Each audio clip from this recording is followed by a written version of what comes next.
I was a recruiter for 3 years, and I had to turn away a lot of applicants that might have been well suited for the service because they were disqualified because of choices that they made earlier in their life. So in today's all-volunteer force, it is not a last resort.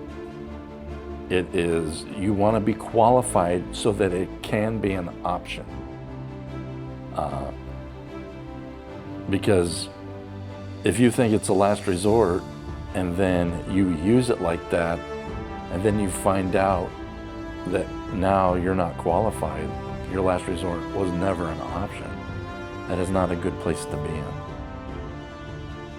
I was in a situation back in 1970, 71, where there was a real threat with Russia, because the threat was one in which we could actually get in a nuclear war. So the point is that the deterrence has worked, at least up to this point. Deterrence as far as the Russians invading the NATO countries. So I think in that respect, I was proud to be part of that because this is a deterrent that needs to occur so that we don't get in a war with a country that has nukes, because we don't want it to escalate or progress to an all-out nuclear war. We have to do everything we can to minimize conflict, because you can never know when it escalates. So in that sense, I think that I was real comfortable with the fact that I was a part of deterring and hopefully preventing any kind of conflict to escalate, because the threat of nuclear war is horrific. It's hard to say, just that if we don't know history and we don't study our history, we're bound to repeat it. So if this does anything to tell the younger generation, whatever land we think is ours is only ours as long as we're strong enough to keep it.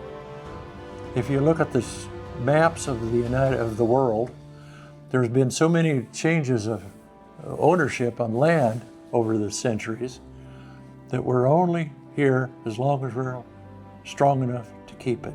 Somebody else is going to grab it if we get weak. And that's the thing I want to tell them.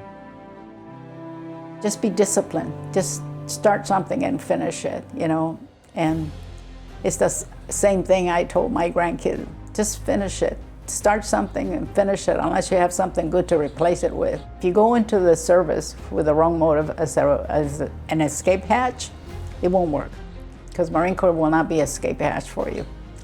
In a good way, you can make it a good thing by having the right motives, the right frame of mind, and to be disciplined enough that when it's going gets tough, you get going and you finish it. I think just like appreciating and taking time for public service in whatever form, and just the opportunity to kind of get out and experience all the different parts of life. And I feel like it's easy to kind of grow up in your hometown and then stay there and not necessarily do any travel or anything like that. But I don't know, just there's so much going on in the world, and it's great to be able to experience that and be a part of that. If you do go into the military, join a military organization so that you can learn how you can help support the military community if you go into the service. That's what I would like to tell you. Life is precious. Don't waste it. Find what you enjoy doing and try to do it more. And hopefully that thing benefits you, but also benefits others.